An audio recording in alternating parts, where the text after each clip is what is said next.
প্রশ্ন, কারো কাছে যদি 7 ভরি স্বর্ণ থাকে, এছাড়া রূপা, টাকা পয়সা ইত্যাদি কোনো সম্পদ না থাকে, তাহলে তার উপর হজ, যাকাত ও কোরবানি ওয়াজিব হবে কিনা? উত্তর, জি না, ওয়াজিব হবে না। প্রশ্ন,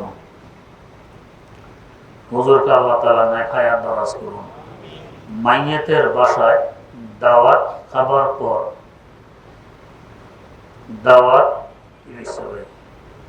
দাওয়াত খাওয়া সে দোয়া আছে, সে দোয়া কি পড়া যাবে? উত্তর, জি, সে দোয়া পড়া যাবে। প্রশ্ন, চলন্ত বাসে নামাজের সময় হলে কিভাবে ওই সময় নামাজ আদায় করব? আর বা যদি পূর্ব দিকে চলে, তাহলে কি চলন্ত বাসে পশ্চিম দিকে ঘোরা শর্ত কিনা? পরে কি ওই নামাজ পুনরায় আদায় করতে হবে? উত্তর, পূর্ব পশ্চিমে যদি যায়, তো বাসের মধ্যখানে যে হাঁটার জায়গা, পশ্চিম দিকে গেলে পশ্চিম দিকে ফিরে নামাজ পড়বেন, পূর্ব দিকে গেলে পিছনের দিকে ফিরে নামাজ পড়বেন। তবে যাত্রার সময় পড়ে যেতে পারেন, তাই আপনি সিট ধরে রাখবেন। নামাজে হাত বাঁধা করলে সুন্নাত ছুটে গেলে নামাজ হয়ে যায়, সাহসী দেওয়া লাগে না, এইভাবে নামাজ হয়ে যাবে। আর যদি উত্তরে দক্ষিণে যায়, তো তখন পূর্ব পাশের সিটের সামনে দাঁড়াবেন, রুকু সময় রুকু দেবেন, সেজদার সময় পিছনের সিটে বসবেন, সামনে সিটে সেজদা দেবেন। তাহলে এই নামাজ দোহরানো লাগবে না। আর যদি এই দুই অবস্থার কোনো অবস্থা না হয়, তো যেভাবে হোক পড়ে নেবেন, পরবর্তী নামাজ পুনরায় পড়ে নিতে হবে।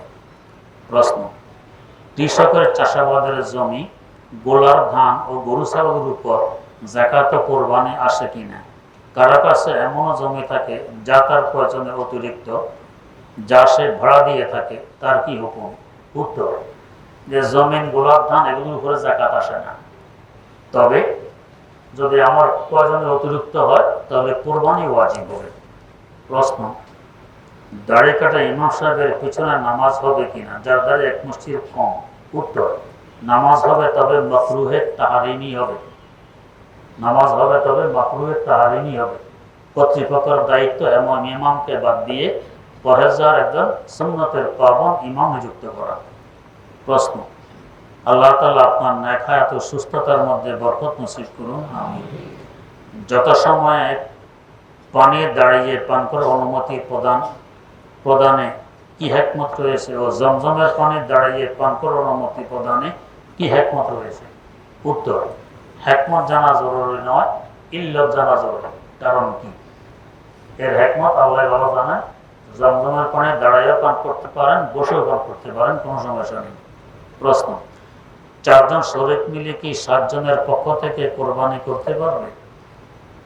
এই মানে 4 জন সমান টাকা দিবে এবং গোশতের ভাগ হবে সমান 4টার নাম ফরজ আর 3টার নাম নফল। 4 জন মিলে যদি সময়ভাবে 3 জনের নাম দেন, গোশত 4 ভাগে হবে, তাহলে কোরবানি সই হবে। প্রশ্ন, তাকবীরে তাশরিক কি পুরুষ, মহিলা, মুকিম, মুসাফির সবার উপর ওয়াজিব? উত্তর, জি না, শুধু পুরুষের উপর ওয়াজিব, মুকিমের উপর ওয়াজিব। প্রশ্ন, অনেক সময় আমাদের হাঁটা চলার মধ্যে মুরব্বীদের গায়ে পা লেগে যায়, তো এই ক্ষেত্রে অনেকে দেখা যায় চুমু খায় বা সালাম করে। তো হুজুরের কাছে আমার জানার বিষয় হলো, এইভাবে চুমু খাওয়া বা সালাম করা জায়েজ আছে কিনা? উত্তর, জি, জায়েজ আছে। আমার কাজটা যে ভুল হয়ে গেছে, এটা সমবেদনা প্রকাশ। প্রশ্ন, মুসাফার পরে আমরা অনেকেই বুকে হাত দিয়ে থাকি, এভাবে বুকে হাত দিয়ে কি জায়েজ আছে? উত্তর, জি না, এভাবে বুকে হাত দেওয়ার কোনো বিধান শরীয়তে নেই। প্রশ্ন, আল্লাহ তাআলা হযরতকে সুস্থতার সাথে দীর্ঘ নেক হায়াত দান করুন। আদতের কম সময়ে সাদা স্রাব দেখা গেলে স্বামী স্ত্রী মিলিত হয়, এরপরে আবার হালকা রক্ত দেখা যায়, এতে কি স্বামী স্ত্রী গুনাহগার হবে? উত্তর, যে গুনাহগার হবে। প্রশ্ন, স্বামীর অনিচ্ছা সত্ত্বেও স্ত্রী কি বাপের বাড়ি কোনো দিনই মজলিসে যেতে পারবে? উত্তর, জি না, পারবে না। প্রশ্ন, আমার প্রচুর দাড়ি পড়ে, আমি যদি দাড়ি 1 মুষ্টির নিচে ছোট রাখি, তাতে দাড়ি কম ঝরে, এদিকে আমি গুনাহগার হব? উত্তর, যে গুনাহগার হবেন। প্রশ্ন, কোরআন শরীফের একই আয়াত বারবার করে আমল করার ক্ষেত্রে প্রতিবার আয়াতের শুরুতে আউযুবিল্লাহ, বিসমিল্লাহ সহকারে পড়তে হয় কি? উত্তর, বিসমিল্লাহ পড়া ভালো, বারবার আউযুবিল্লাহ লাগে না। প্রশ্ন, আল্লাহ তাআলা হুজুর সহ সকলকে সুস্থতার সাথে নেক হায়াত দান করুন, আমিন। আমরা স্বামী স্ত্রী উভয় আপনার কাছে মুরিদ হতে চাই। এটার জন্য শুক্রবার জুমার পরে আমার সাথে যোগাযোগ করবেন।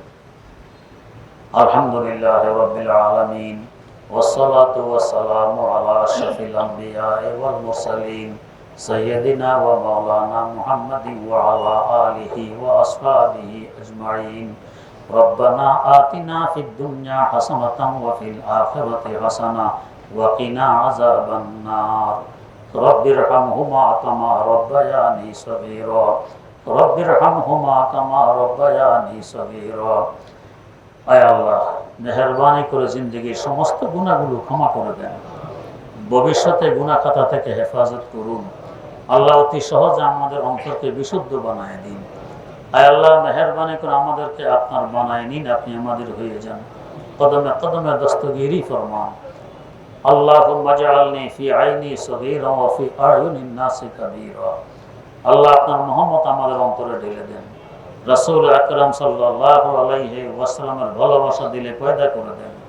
সাহাবায়ে কেরামের আজমত অন্তরে সৃষ্টি করে দেন। আয় আল্লাহ, মেহেরবানি করে আমাদের সকলকে রোগ ব্যাধি থেকে হেফাজত করুন, সুস্থতার সাথে বরকতময় জীবন দান করুন।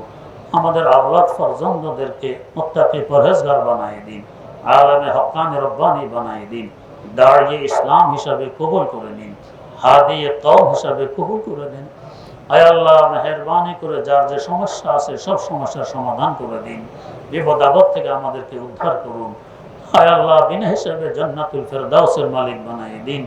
জীবনের সকল ন্যায় দোয়াগুলোকে কবুল করে নিন।